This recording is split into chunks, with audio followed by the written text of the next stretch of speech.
Everyone, today we're going to have a laboratory. This will be our chocolate chip cookies. So the methods that we're going to use for our cookies, it's a creaming method. So for creaming method, there are different types of methods. Now we have melting process and the creaming method. But for today, for our chocolate chip cookies, we're going to prepare a creaming method. So, our ingredients, before we start, we need to have a mise en place first. We have here our all-purpose flour, we have our baking soda, our salt, and a cornstarch to be able to have a flaky type of cookies. We have also here our vanilla, our margarine, butter margarine. We have our mixed brown sugar and a white sugar and a chocolate chips. For the chocolate chips, it's not necessarily that you need to have a droplets, but you can also have a chop of chocolates for your own preference. You may also add, for your cookies, you may also add your peanuts or walnuts if you would like to have it. But if there, in case you have a allergy for peanuts, so you may omit or do an optional for the peanuts. Okay, so shall we start? So first, we need to place our butter. So you can use also wire whisk. You can also use electric mixer in case you have electric mixer at home. But for the texture purposes, you can also use manual. Okay? So for creaming process, we need to add our mixed brown sugar with white sugar. Okay? So you need to cream it first.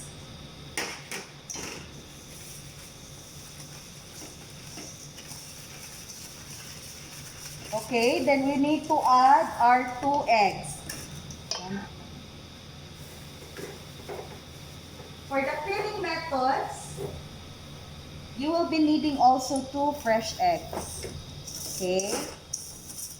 You can also use the pastry blender in case you have a pastry blender or the wire whisk at home. Okay? So after you mix, you need to add gradually the eggs.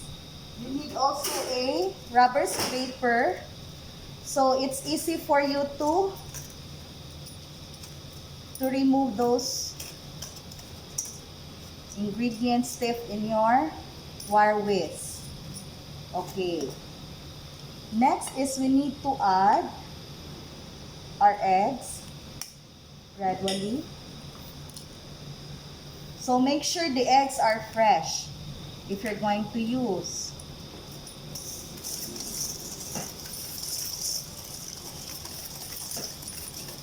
Okay? If you try to check that the texture of our butter, we already start to do the creaming. Okay? Creaming method. Once you said melting, meaning you are using a fire to melt the butter. But for this ingredients, is you're going to use sugar to cream your butter. So here's the texture of your butter, sugar, and the yolks. Then you can add on now your what? You can add your vanilla flavoring. Okay?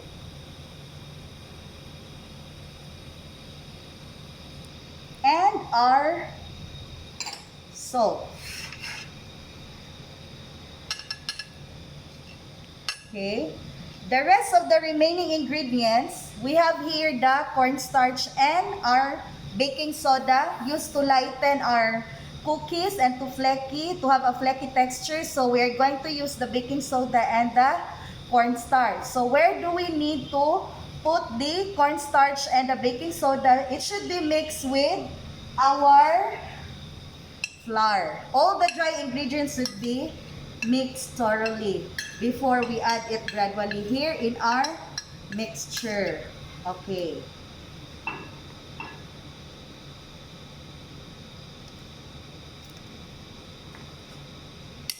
Now, we're going to add gradually our flour mixture with the baking soda and the cornstarch.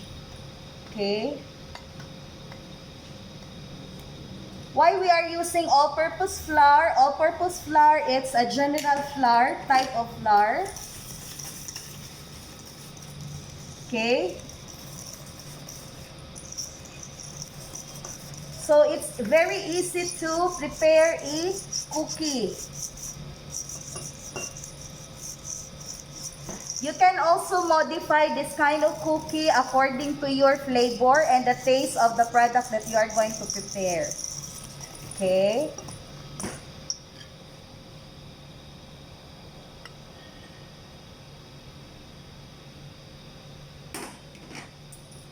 For those who doesn't like chocolates, you may also omit chocolates for this product. You can add on oatmeals, at least 20% of your oatmeals. If you would like to use oatmeal for oatmeal chocolate chip cookie, pwede din.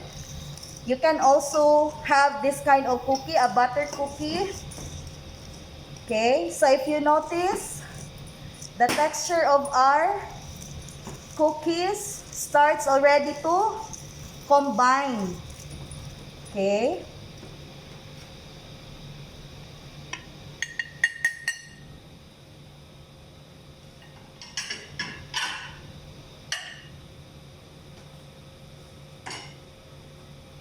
So once all the ingredients mix all together, you can use your rubber scraper. Okay. You can use also a scooper or a spoon for you to mold the ingredients. Alright? So, we're going to remove it with the rubber scraper. For the finishing touches, you can use the rubber scraper to remove those excess thing in your rubber scraper. If you see, this is the texture that you're looking for your cookie. Alright. If it is too watery, you can add on a little bit of the flour, class. Okay. And if you're going to portion it already with your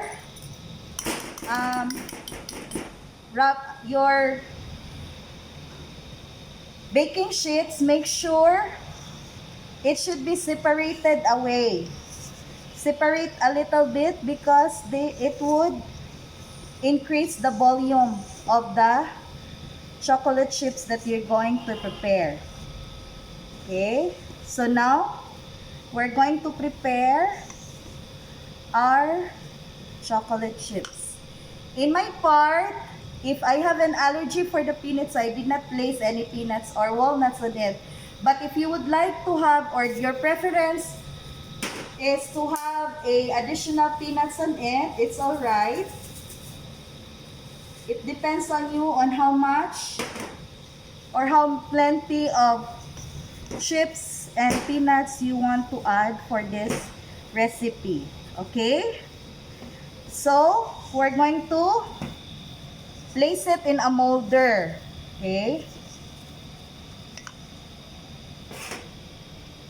So, make sure if you're going to use a piping bag, in my case, I'd like to use the piping bag. So, it's easier for me to form a circle. So, I'm using a piping bag. So you need to fold the piping bag para iwas mga spill outs of our product. Okay? But you can use also scooper or a spoon because this kind of cookie is a drop cookie. Okay? Then you can press. Then we're ready to mold and bake it in our products. Okay. So, here. Press stop. You form a circle. And it should be, it differs with each other. Okay. And make sure also that you are able to preheat the oven before you start. Preheat the oven. If you see, I already have here a wax paper. Grease already with oil. Okay.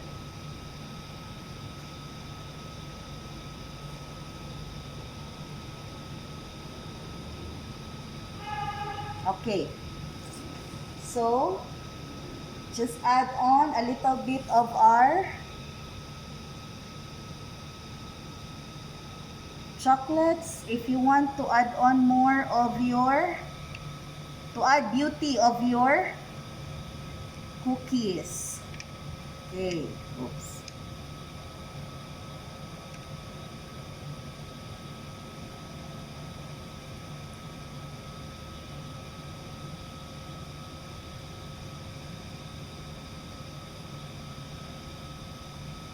Okay, so now we are ready to bake our chocolate chip cookie.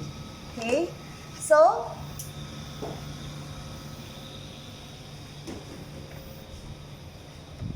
make sure it's 150 degrees. Okay, it's 150 degrees. You need also to preheat the oven before you place your baked goodies to get an accurate temperature and to have a balance of the cooking. Now, for those students who doesn't have a oven at home, okay, so we're going to use the burner and a non-stick pan.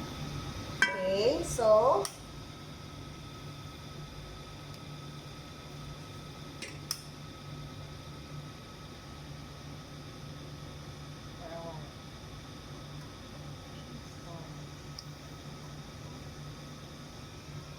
okay, so